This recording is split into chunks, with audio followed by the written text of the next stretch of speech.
Trying to start. They are starting. Hey, Okay.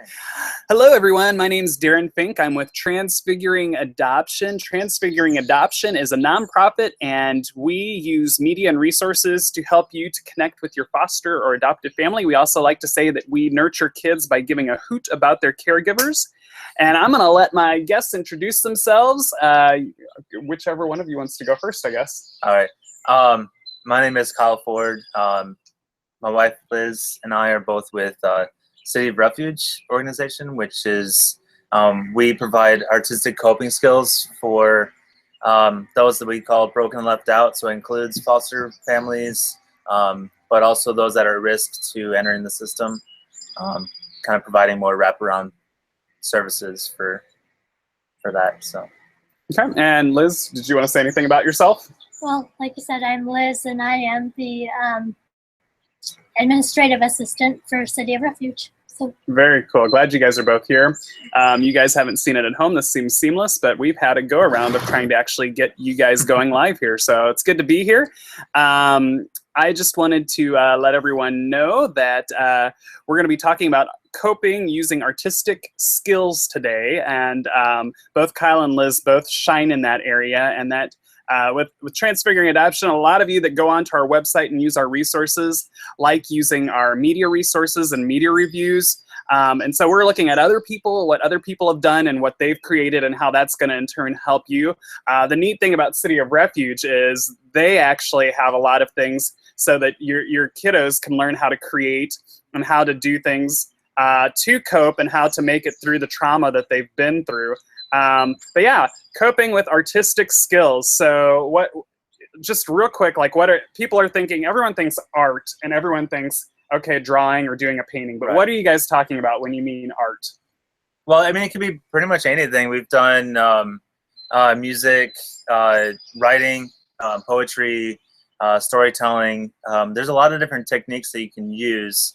Some of this started with art therapy, but it doesn't have to be with a therapist so much. There are parts of it and then techniques that you can use even at home, or even if you don't have. I mean, the beauty of it is that you don't have to be good at it, Right. in order for people to benefit from it. Art doesn't have a whole lot of rules. It doesn't. It's not something where you have to do a certain thing a certain way, or else it's not good. Art is just a finding a way to communicate in a way that even if they can't talk or they can't communicate it through words, they might be able to draw a picture of how they're feeling or what they're experiencing, or writing a song or just playing an instrument. There's so many different aspects to it, and we can go on more into that. But so I guess first of all, I just want to approach the issue. So when we're talking about coping with artistic skills, obviously because you're on Transfiguring Adoption, we're talking about foster and adoptive families. We're talking about foster and adoptive kiddos. Right. What are the issues? A lot of you that are watching this now or later on, which, by the way, I'll just interrupt myself. If you do have questions at any time during this, if you're on Facebook, please message them out, and we will try to answer them as soon as we can.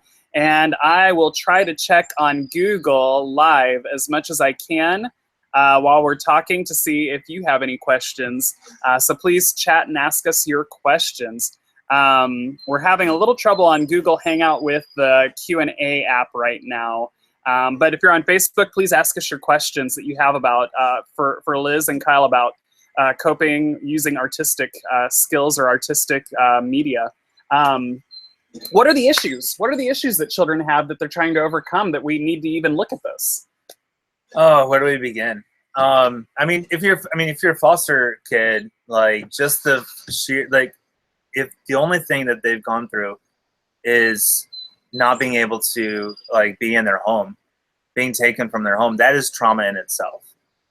So if that's the only thing that they've gone through, they have trauma, and it's, just by themselves. But then, of course, to be taken away from their family, they have so many other things that on top of that, whether that's neglect or some kind of abuse.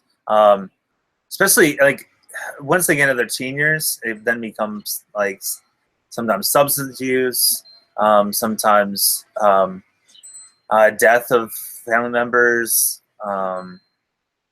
There's such a wide variety of different things that they've gone through. Well, and you guys have put together a packet. It's a really good read for those of you that I know that there are a lot of people that are busy. I know that there are a lot of you out there that are thinking, oh, one more thing to read. I've got tons of paperwork to do. It's an easy to use packet that they've put together with some coping skills. And what's the name of it? And how can people find it? Well, one of our slogans is "I am broken." We talk about the kind of brokenness that everybody experiences in some way, and how we use it as a tool of saying that just because you're broken doesn't mean that you're weak or worthless. A lot of things that are broken can be used for such beautiful things and still have such awesome use. So we titled it "I Am Broken," and kind of talking about how points out some of the different, just briefly, some of the coping skills that can be used with the arts, just to get kind of a beginning, kind of spark some ideas. Because really, when it comes to artistic coping skills, there's not just kind of like one way of doing it. It really depends on the personality of the child, what they need. So we kind of focus on 5 different areas in that packet. I really enjoy it because a lot of people might know because they just follow us on Transfiguring Adoption, but I was an art major, so I had an unofficial major in painting. And so right away you had a section on painting, and that really caught my attention. And there was you even had a little bit of brain science, like kind of scratching the surface of why it was good for it, which again, if I'm going to have them tell how you can get to this packet at some point. And again, if you have questions or you want to hear anything or have questions for them, let us know. But how does painting help a child cope with the trauma that they've gone through? Yeah. Well, one of the first things when my background is in youth ministry, but after that, my first job out of college was working at a wilderness school with those that are that's like the last step before the state takes over. And so one of the things that they really hounded on was the brain chemistry and how to help them with their anger issues. And one of the things that they taught us through our training is that in the brain, when stress or anger or one of those kind of emotions is going through in the brain, the synapses in the brain are firing every which way, and it kind of eventually, it tires the brain out until it kind of either shuts down or they're not thinking clearly. So having that repetitive nature or something to focus on makes it so the synapses in the brain fire in one direction instead of every which way. So one of those things, like the strokes of the painting, the focus that it needs, just that itself is one of the parts of the coping skill, part of it. So it's funny because it's like at the same time it's telling their story, it's having them express it in a way that they don't have to provide all the details. They don't have they control what they express and what they don't express, and sometimes it's hidden. So not everybody is going to be able to know what they're expressing, but they can express it. But also at the same time, it's helping their brain to kind of relax and calm in the same time. Now, I think I saw in the packet too, you said exercise and different things like that will do the same thing. Yeah. But I mean, I have had kiddos placed in my home that they won't jog or go do anything like that, but they will color in a coloring book or do something like that. Is that why you would turn to this too? Like, is that kind of one of the positives? Yeah, definitely. I mean, growing up, I was never really that much of a I love Nintendo. sports kind of fan. I love Nintendo and to watch Yeah, TV, so I'm definitely. totally on board with that. Yeah, it's funny because like I remember not going to preschool because in my mind I remember my parents giving me a choice of either going to preschool or staying home and watching TV. I chose watching TV, of course. So sounds like a no-brainer. That's awesome. Well, that's great. So what is what is one piece of media or one art form that you really see impactful, or one that just you really like that you see to help kids or even help you? Yeah. Well, I mean, two that I used when I was younger was poetry and music. In high school, it started with playing bass guitar, and I'm just kind of like having a band and just kind of like playing in somebody's garage, whatever that is. And poetry was a huge one, probably starting in middle school. Being kind of a dork and kind of, getting picked on and all that kind of stuff. It really helped with me. And so those are the two that I started with, and with working with kind of different people, I've had to kind of learn a lot of different ones. Hey, I'm going to stop you. Jill is asking us, how do you guide kids to find coping skills that's going to work for them? Is it just trial and error? Yeah. Yep. I mean, part of it, obviously depending on their age, but like part of it is just kind of asking, what do you want to do?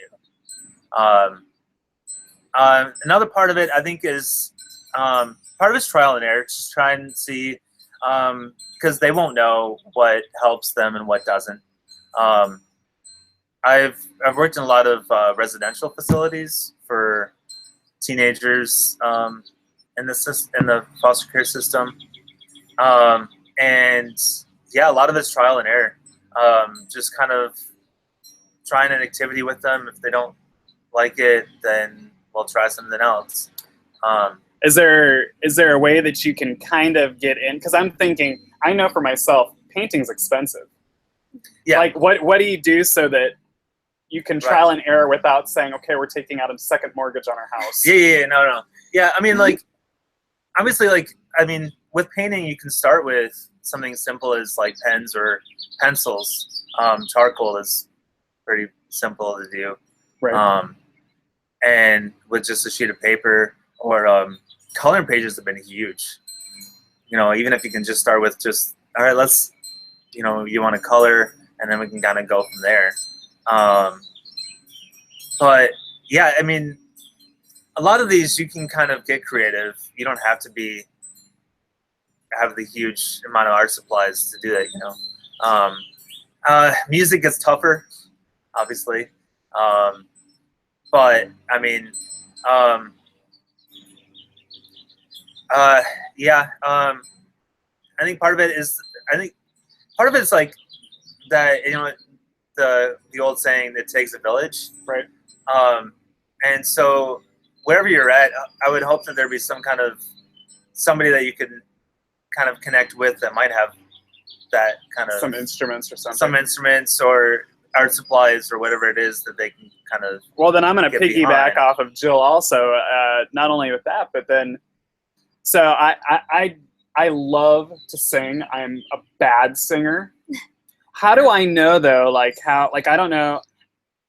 It's been for ages since I've read piano and stuff, like read music. Like how do I see if my kid's even interested in it or if it's helping them? Like, because I'm just picturing someone that knows nothing about art and they just slap a piece of paper in front of a kid and they're like, draw. Like, how do they know if it's helping them or not? Well, even with the music thing, it doesn't have to be instruments. It can just be finding an artist, a musician that they like to listen to and just saying, take some time, maybe go on YouTube and find their music. Of course, it needs to be appropriate. Right. But, I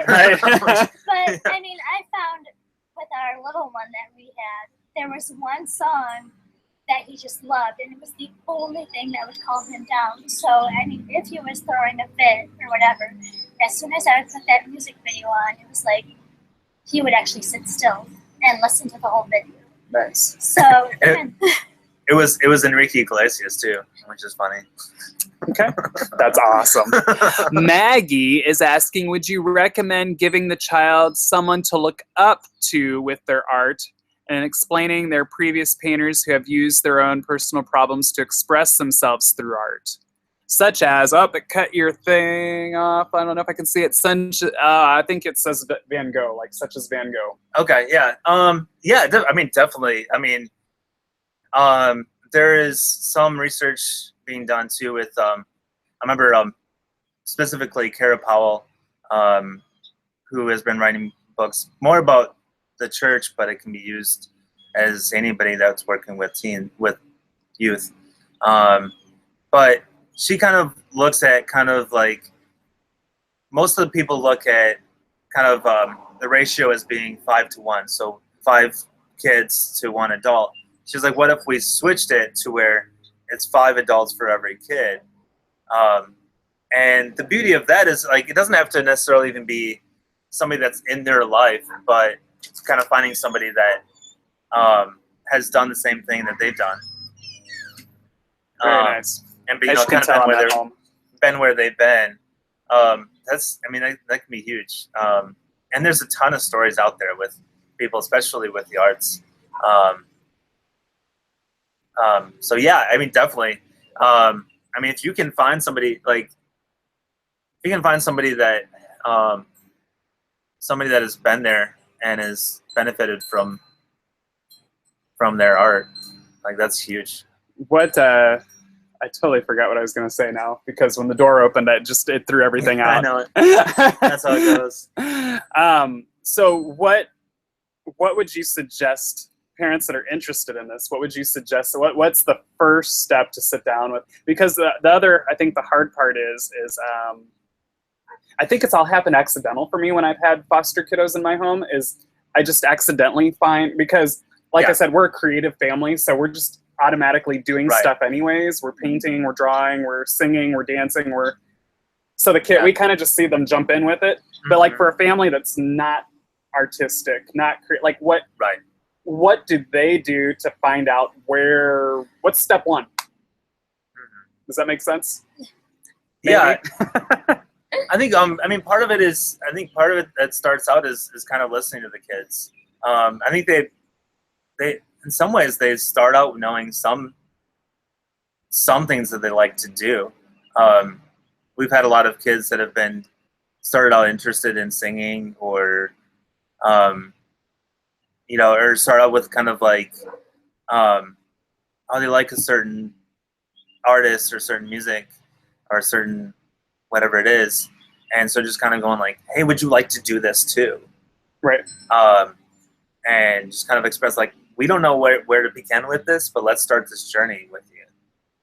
I think it's so great too, because I think while we're thinking about this, the whole idea of the arts, it's an indirect way to talk with your child. It's an indirect way. Yeah, you're not sitting them down and going, okay, sweetie, we need to talk about your issue with bedwetting.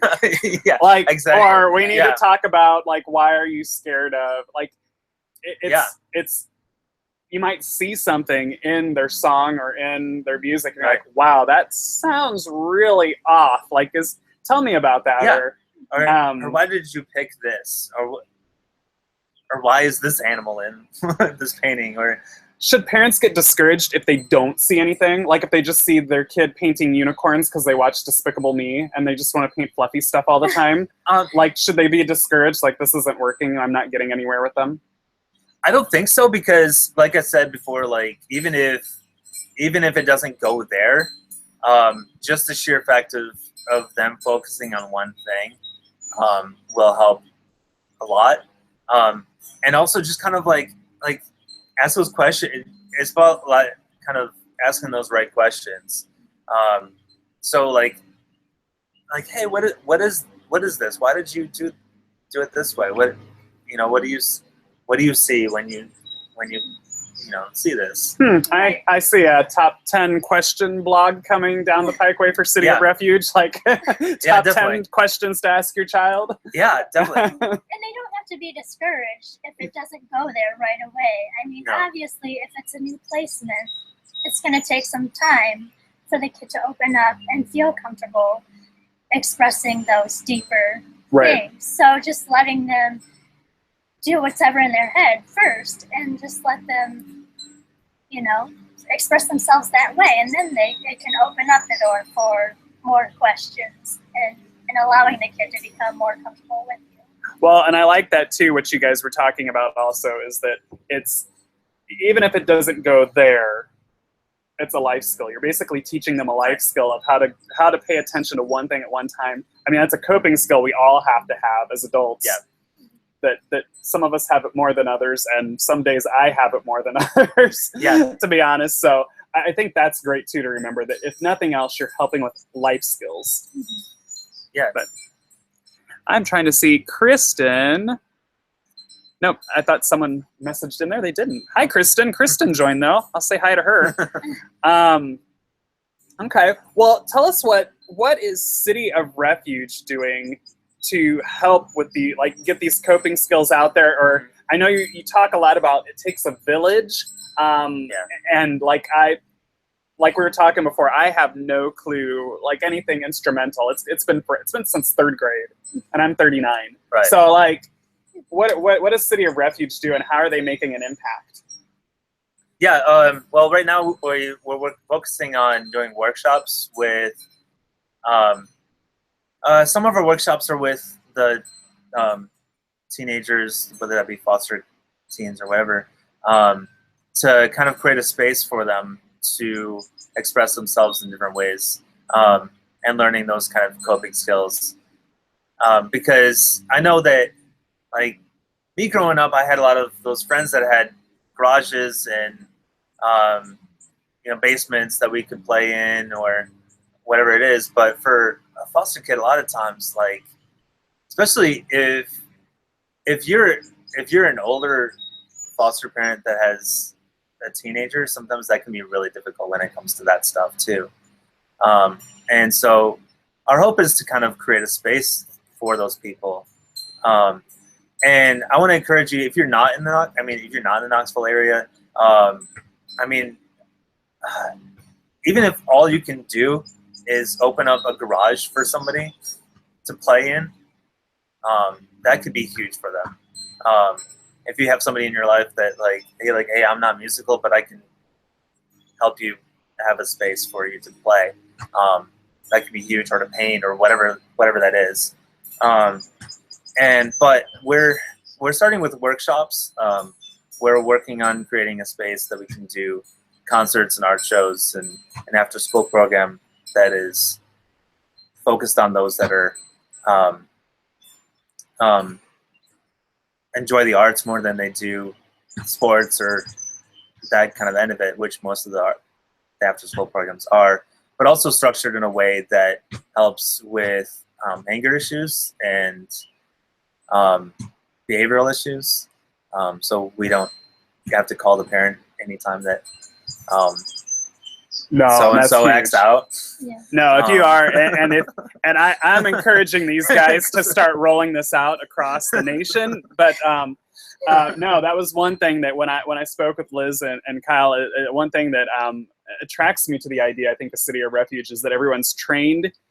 So me as a caregiver, when I'm dropping them off and leaving my child with you, I'm not going home and worried that I'm going to get a phone call about what they did, because I think that just sends the caregiver, and you guys have been there. You guys, they've been in the trenches. This is why we're doing this. We've had kids kicked out of daycare. So it's not like you're not listening to two folks either that just are trying to help and they have no clue. Like, they really, because I think that was some of the most depressing times of my life, was going to pick my preschooler up every day and just hearing about all the awful things. And and I just was like, is nothing going right? And because things were going on at home too, so it was like, it's just all horrible. And even people that are helping aren't helping. So that's one thing that really, they have people that are going to help. They have issues that are like, they have you have stuff that's going to work. Yeah, and the beauty of it too is we have already a therapist who is on board who wants to be part of this after-school program that we're creating. So we'll always have someone there who is very experienced in knowing how to deal with whatever behavioral issues come up. Very good. And then the caregiver doesn't have to transport their kid to therapy. Or... Yeah, yeah, that'd be awesome. so doctor visits would be the only thing that. So if someone's watching and they're a caregiver and they want to get more information on either the packet that we were talking about, because there's a lot of good information, and I'll tell you right now, we only skim the surface really, but we're not going to take up all your time. If you're watching us on YouTube later or whatever, we don't want this to be like you got other shows you probably want to watch, so we're going to let you get to them, but we're glad you're here. But what do they do to get this packet? What do they do to get more information on City of Refuge? Yeah, right now, the packet is available if you sign up for our newsletter at cityofrefugeknox.org. But I want to, maybe we can find a way to attach it, link it through Transfiguring Adoption or something. I think what I might do is I might actually, if you guys are watching, I know a lot of people check out our monthly newsletter and go to our new blogs. We might actually do a blog, and maybe we'll link it to the blog so that you can get it and ask more questions. What if someone is watching and they don't want to foster, they don't want to, like, they're okay with the idea of kids, and they want to support kids, but they don't want one in their house? Yes. What do they do to get on board with City of Refuge? Yeah, I mean,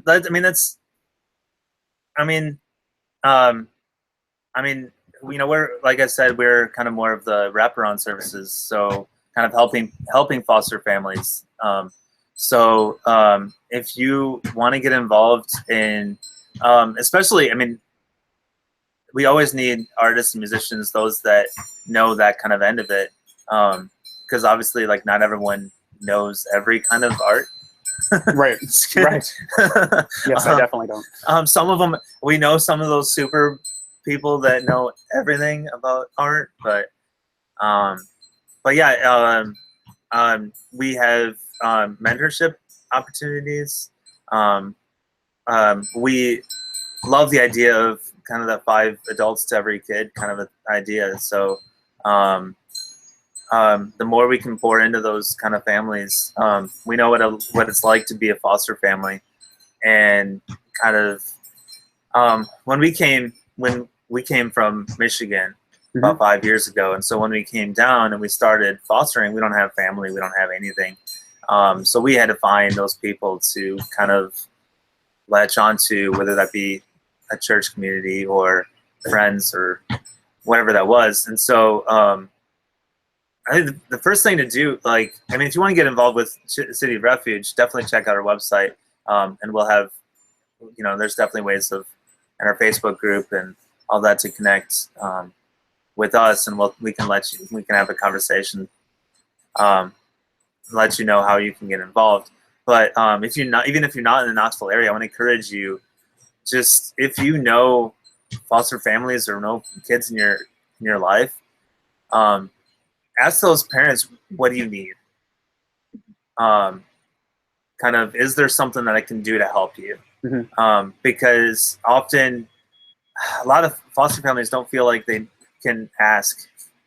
That's true. It just feels like they should be able to do it on their own. Like, they should have those skills. And so, you know, just opening that question and be like, how can I help you? Like, and just don't take no for an answer, because sometimes they'll be like, no, we're good. But, you know, just kind of like, well, it can be as simple as, you know, say you get a new placement, taking a meal to the family, or, you know, if you have clothes or anything that you want to donate, you know, they always need donations. They always need things for these families. So even that in itself, if you don't want to get involved with the kid side of it, there are so many other ways that you can help. No, and what you guys are saying too, like we just, our volunteer group just did a paper plate and paper cup drive. And definitely. We found out that so many caregivers were into that, but they were into it because people weren't taking no for an answer, and they were saying, yes, you're going to use these. Right. Because we had so many people, so many caregivers actually tell us, I want to be responsible. I want to be responsible for the environment. I should be teaching kids cooking skills. I should be.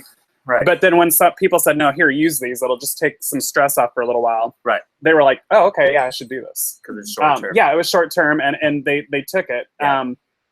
The other thing that I found is if you just validate people, I guess, just if a foster parent comes up to you and just unloads on you, just to listen and not tell them they're crazy or dismiss it as oh, well, that's just what kids do, or that's just don't be dismissive of it. Even if you can just say, just be there for them and realize they're going, even if it's not real to you, it's real to them.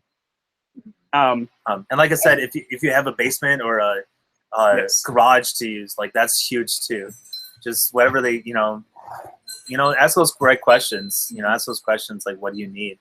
Kind of like, especially if they're working on their artistic coping skills. Finding those ways to get the art supplies or whatever that is.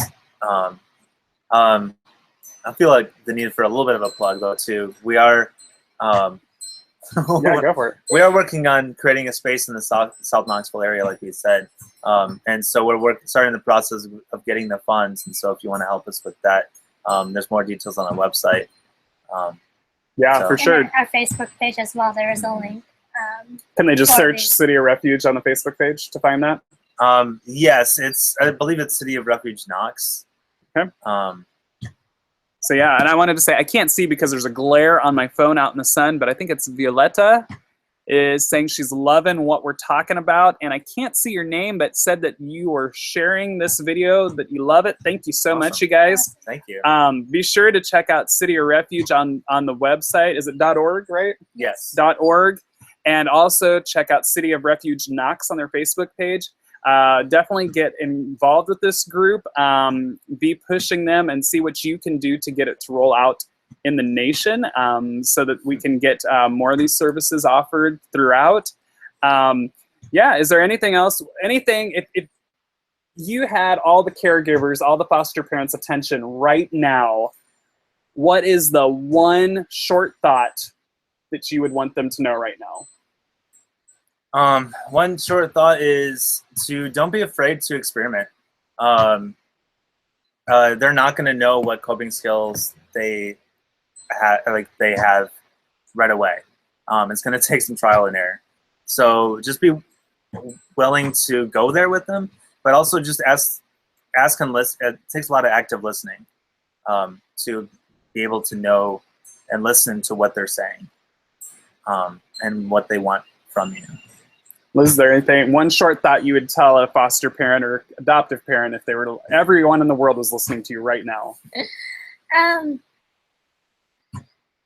would just say that I know sometimes fostering can be really lonely, and just to know that you're not alone and that we're here for you, whatever you need. We just want to be there to help you through these tough times, because like we said, we've had foster kids as young as 2, we've had them up to 18, so we've had a little bit of everything, and we know what it's like, and It's true. Appreciate you guys so much for watching with us this last 30 minutes or so. Definitely check out cityofrefuge.org. Also check out our media reviews that we have on Transfiguring Adoption. We just actually reviewed the new Netflix series, the first episode, Anne with an E. So if you are into Anne of Green Gables and you want to see the new rendition, we have some words of warning and caution for your foster family on that review. But other than that, we got great video reviews, book reviews, and all sorts of tools on the website. Go check it out at transfiguringadoption.com, and we hope we're helping to nurture and grow your foster or adoptive family. Thank you, and I'm going to try. There we go.